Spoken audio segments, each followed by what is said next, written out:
होय, शेवटची पिढी, द लास्ट जनरेशन. पुढच्या 10-15 वर्षात गावातलं साधं, सरळ, समाधानी आणि आनंदी जीवन जगणारी ही शेवटची पिढी आपल्याला कायमची सोडून जाणार आहे.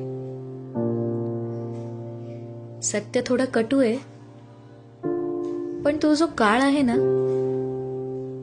त्याला कोणीच थांबवू शकत नाही. एक ज्ञानाचा, कलेचा, संस्कृतीचा आणि संस्कारांचा वारसा आपल्यातून कायमचा निघून जाणार आहे. ही तीच माणसं जी गावात साध्या आणि सरळ जीवनशैलीत आनंद मानतात, गावच्या राखणदार देवचरात निसर्गाच्या प्रत्येक रूपात देव शोधतात, मायेचा ओलावा जपणारी, आपल्याला